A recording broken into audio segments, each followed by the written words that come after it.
अस्सलाम वालेकुम दोस्तों। आज का हमारा टॉपिक जो है वो बर्थ पर या पार्चुरेशन पे है।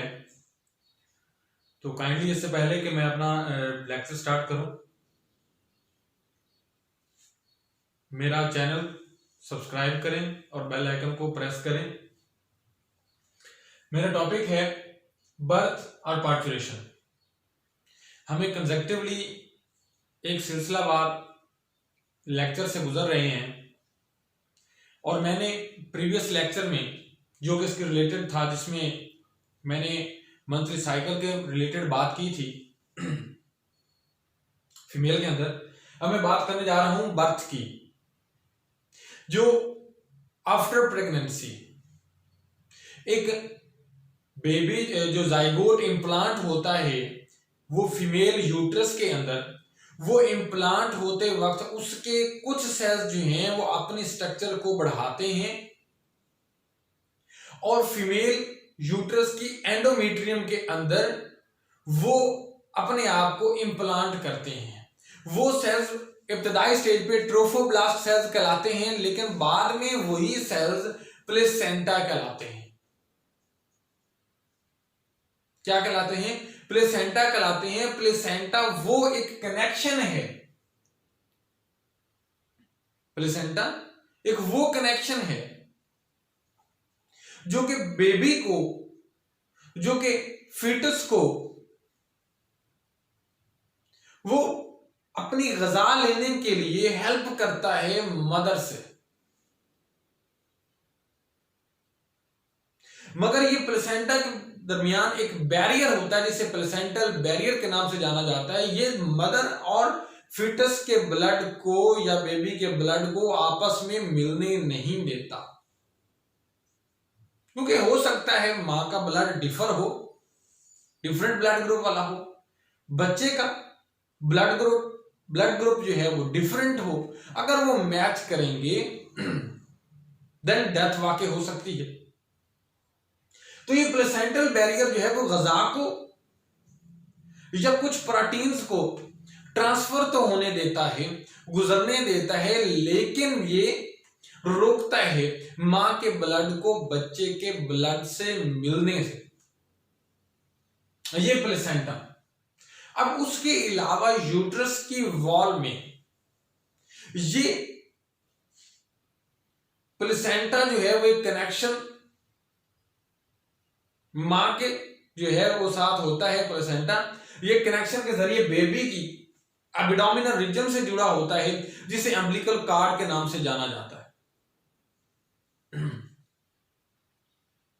अम्बिलिकल कार्ड के नाम से जाना जाता है। ये फीटस जो है वो एक मेन लेयर के अंदर, एक कवरिंग के अंदर बंद होता है, जिसे एमनियन के नाम से जाना जाता है। और सिर्फ ह्यूमन बीइंग में नहीं, इसके अलावा भी जो ऑर्गेनिज्म में, जिस स्पीशी में उनका बेबी जो है, बच्चा जो है वो एमनियन के अंदर जन्म लेता है, तो उसे हम उन ऑर्गेनिज्म को एमनियंस कहते हैं। उन ऑर्गेनिजम्स को एमनियंस कहते हैं जिनका बेबी एमनियन के अंदर प्रोटेक्ट होता है और उसमें अपनी ग्रोथ दिखाता है, उसकी उसमें नरिशमेंट होती है और वहीं पे अपनी वो गेस्टेशन पीरियड पूरा करता है टिल टू बर्थ तक वो अपना गेस्टेशन पीरियड उसमें पूरा करता है। और उस एमनियन के अंदर एक फ्लूइड होता है जिसे एमनियोटिक फ्लूइड कहते हैं। वो एमनियोटिक फ्लूइड जो है वो उसको, बेबी को किसी भी किस्म से जर्क से या शॉक से वो बचाता है, उसको सेफ्टी प्रोवाइड करता है। ये शॉक एब्जॉर्बर के तौर पे मौजूद होता है, ठीक है, ये शॉक एब्जॉर्बर के तौर पे मौजूद होता है। अब ये बेबी जब जन्म लेने लगता है तो उस वक्त ये यूट्रस जो है, यूट्रस की जो मस्कुलर स्ट्रक्चर है वो भी कंट्रैक्ट और रिलैक्स करता है, और कंट्रैक्शन और रिलैक्सेशन की वजह से एक प्रेशर क्रिएट किया जाता है बेबी पे, ताकि वो बेबी को नीचे की तरफ धकेला जाए और बेबी सर्विक्स और वेजाइना से होता हुआ बाहर है। कॉमन केसेस में 95 केसेस में क्या होता है कि बेबी का हेड बाहर आता है पहले, और बेबी का हेड जब बाहर आता है तो 95 केसेस में तो ये कॉमन डिलीवरी कहलाती है, कॉमन बर्थ कहलाती है। लेकिन कुछ केसेस ऐसे हैं जिनमें बेबी का हेड आने की बजाय वो पहले फुट जो साइड है वो उसकी टांगों वाली साइड वो बाहर आती है, और ऐसे कंडीशन में ब्रीच प्रेजेंटेशन कहलाती है, इसे ब्रीच प्रेजेंटेशन कहा जाता है। अब मैंने ये कहा कि हेड रीजन बाहर आता है, बर्थ होती है, ठीक है, लेकिन इस मैकेनिज्म में, बर्थ के मैकेनिज्म को कौन कौन कंट्रोल करता है और ये कैसे वकूफ पजीर होता है? ये बर्थ का मैकेनिज्म लेबर पेन के साथ है। जैसे बर्थ का दौरानिया नजदीक आता है या 7 मंथ से बाद और टिल टू 9 मंथ, उस दौरान ये लेबर पेन स्टार्ट हो जाता है। अब लेबर पेन क्या है? लेबर पेन एक्चुअली कंट्रैक्शन है उन मसल्स की, उन मसल्स जो यूट्राइन मसल्स हैं उनकी कंट्रैक्शन है, और सर्विक्स के मसल्स की स्ट्रेचिंग है, उसकी कंट्रैक्शन है, जो कि उस पर एक प्रेशर एक्सर्ट करते हैं, जो है प्रेशर एक्सर्ट करते हैं, और वो प्रेशर जो है वो क्या करता है, उस बच्चे को बाहर बर्थ लेने में मदद करता है, उसको पुश करता है।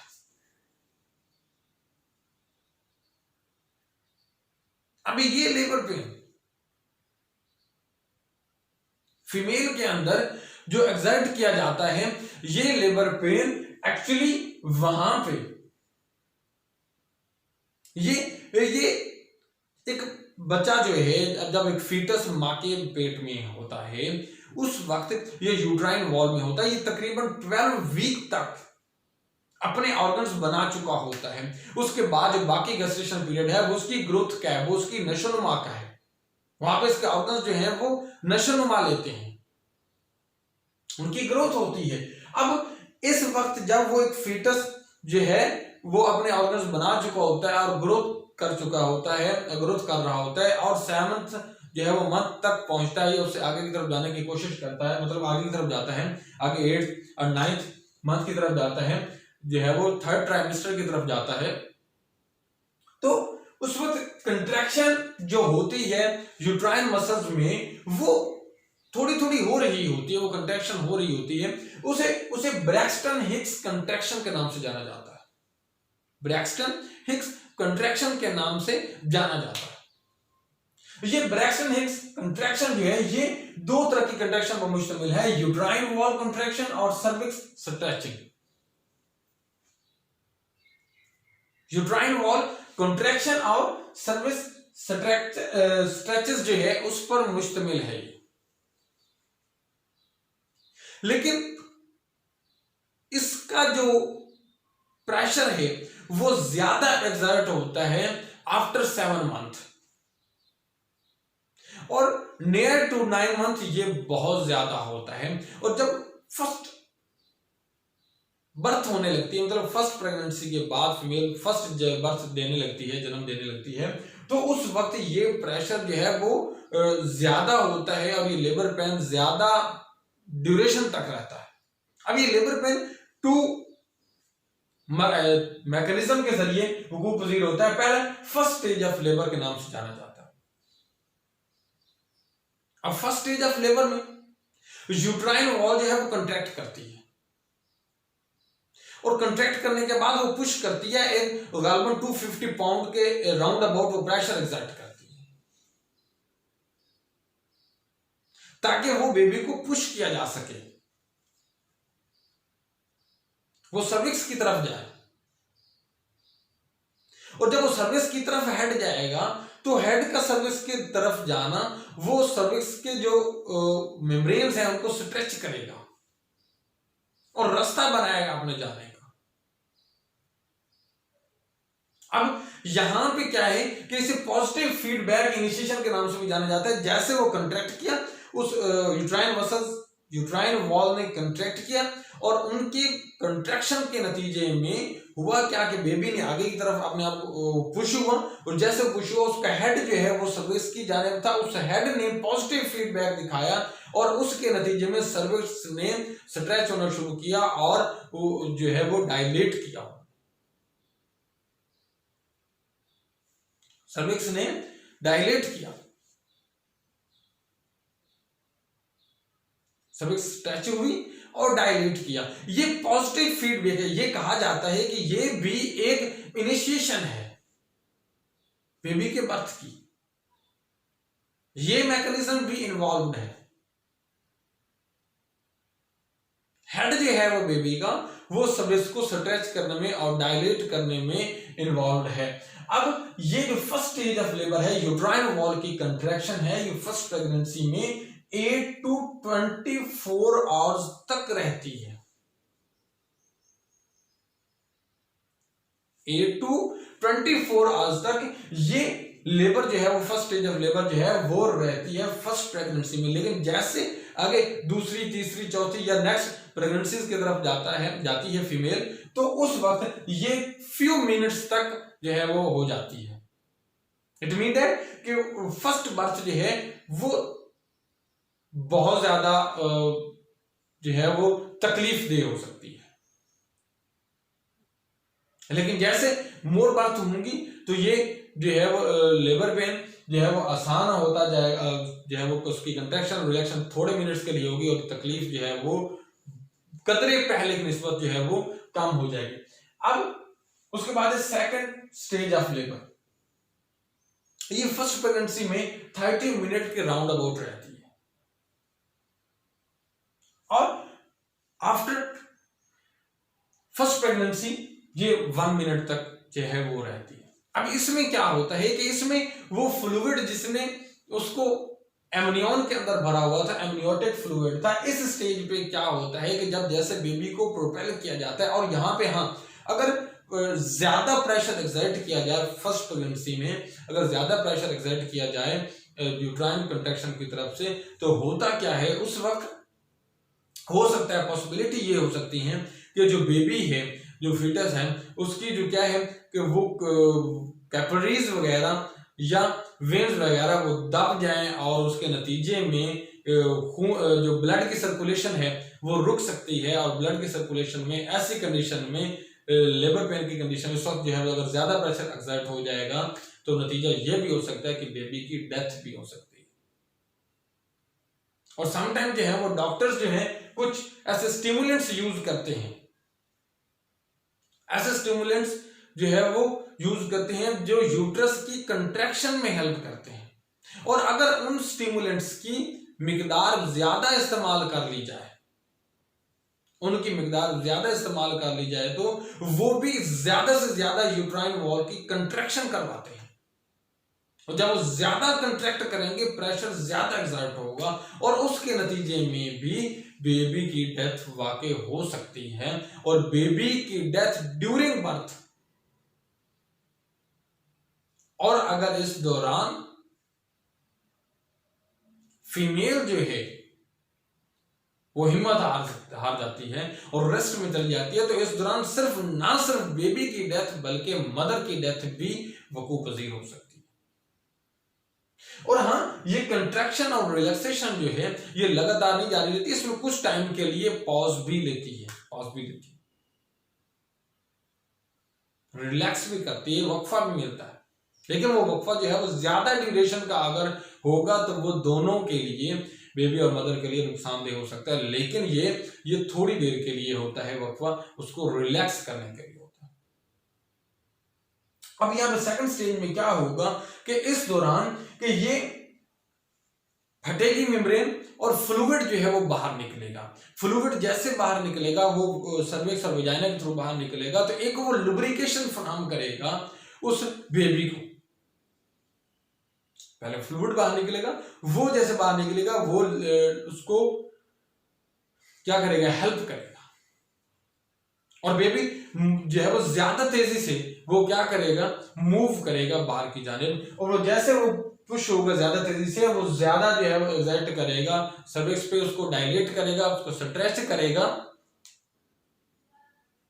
करेगा उसको, और जो है वो वॉल बाहर की तरफ जो है वो निकलेगी, स्ट्रेचेस होंगे वजाइना की, और वो बेबी जो है वो बाहर की तरफ बाहर आएगा, वो पुश होगा और बर्थ लेगा।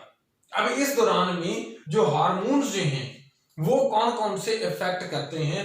हार्मोन्स में पहला जो है वो एस्ट्रोजन और प्रोजेस्टेरॉन का जो है वो रेशो को लिया जाता है, एस्ट्रोजन प्रोजेस्टेरॉन, क्योंकि जब तक प्रेगनेंसी को कायम रखना है तब तक प्रोजेस्टेरॉन का लेवल इंक्रीज रहेगा। अगर प्रोजेस्टेरॉन का लेवल डिक्रीज कर गया, प्रोजेस्टेरॉन का लेवल डिक्रीज कर गया, तो अल्टीमेटली क्या होगा, मिसकैरेज हो सकती है, मिसकैरेज हो सकती है, और वो बच्चा जो है, वो फीटस जो है वो प्रीमेच्योर बर्थ कर सकता है। तो प्रोजेस्टेरॉन का लेवल जो है वो मेंटेन रखा जाता है, उसका लेवल कायम रहता है। अब ये भी कहा जाता है कि जैसे 7 मंथ तक पहुंचता है प्रोजेस्टेरॉन का लेवल, फिर उसके बाद डिक्रीज होता है, और उसका डिक्रीज होने की वजह से एस्ट्रोजन का लेवल इंक्रीज कर जाता है, एस्ट्रोजन का लेवल इंक्रीज कर जाता है। ये इंक्रीज लेवल जो है ये भी लेबर पेन में और बर्थ में हेल्प करता है। उसके बाद एक और हार्मोन है ऑक्सीटोसिन है, ऑक्सीटोसिन ये कहा जाता है कि ये भी इन्वॉल्व है, ये एक्चुअली ये कहा जाता है कि लेबर पेन जो है वो क्रिएट करने में ऑक्सीटोसिन का जो है वो रोल है। अब क्यों रोल है, किस तरह कुछ वजूहात है जिनकी बुनियाद पे ये कहा जाता है कि पहली ये है कि जब बेबी बर्थ लेने लगता है तो उस वक्त यूट्रस के जो सेल्स हैं, यूट्राइन जो वॉल है उसके जो सेल्स हैं, उनकी मेम्ब्रेन पे रिसेप्टर ऑक्सीटोसिन के लिए बढ़ जाते हैं। यूट्राइन वॉल के सेल्स की मेम्ब्रेन पे रिसेप्टर बढ़ जाते हैं, किस लिए, ऑक्सीटोसिन के लिए। ये एक वजह है जिसकी बुनियाद पे ये कहा जाता है कि ऑक्सीटोसिन इन्वॉल्व है लेबर पेन में, बर्थ में इन्वॉल्व है। दूसरी वजह क्या है कि जब बर्थ लेने लगता है तो उस वक्त पोस्टीरियर पिट्यूटरी ग्लैंड, ऑक्सीटोसिन जो है पोस्टीरियर पिट्यूटरी ग्लैंड से वो ज्यादा सेक्रेट होना शुरू कर देता है।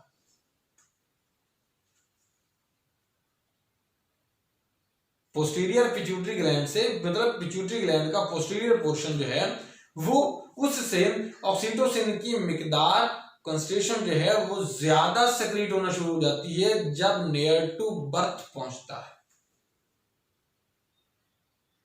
जब लास्ट ट्राइमेस्टर चल रहा होता है तो उस वक्त इसकी कंसंट्रेशन इंक्रीज कर जाती है। ये एक दूसरी वजह भी है कि ये इसका रोल है इस बर्थ में। तीसरी ये है कि एक्सपेरिमेंट्स में देखा गया है कि जैसे ही ऑक्सीटोसिन का कंसंट्रेशन, उसकी कंसंट्रेशन इंक्रीज करती है या उसके साथ इसका रिलेशन है सर्विक्स की स्ट्रेचेस में, सर्विक्स की डायलेशन में। सर्विस के सेल्स का स्ट्रेच होना, उसका डायलेट करना, उसके साथ ऑक्सीटोसिन का लेवल भी उस वक्त इंक्रीज कर रहा होता है। अब फीटस का क्या रोल है, फीटस का जो पिट्यूटरी ग्लैंड है वो सेक्रेट करता है एसीटीएच। एसीटीएच रिलीज करता है, ये फीटस के पिट्यूटरी ग्लैंड से रिलीज होने के बाद पहुंचता है एड्रीनल ग्लैंड के पास, और एड्रीनल ग्लैंड से सेक्रेट करवाता है कॉर्टिकोस्टेरॉइड। मैं फीटस एड्रीनल ग्लैंड की बात कर रहा हूं। फीटस का पिट्यूटरी ग्लैंड जब नियर टू बर्थ पहुंचता है, जब प्रोजेस्टेरॉन का लेवल डिक्रीज कर गया होता है, तो उस वक्त क्या करता है, ये फीटस का पिट्यूटरी ग्लैंड है वो एसीटीएच रिलीज करता है, और एसीटीएच जो है वो स्टिमुलेंट बन के जाता है एड्रीनल ग्लैंड्स के पास, और एड्रिनल ग्लैंड जो है वो कॉर्टिकोस्टेरॉइड को सेक्रेट करते हैं, और कॉर्टिकोस्टेरॉइड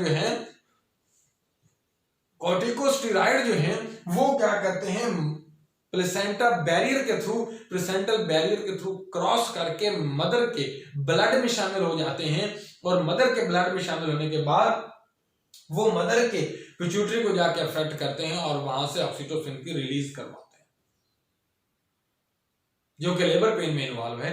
अब ये कहा जाता है कि अगर ऑक्सीटोसिन लेबर पेन में इन्वॉल्व है तो इसका स्टिमुलेट जो है, इसका जो स्टिमुलस मिलता है वो फीटस है।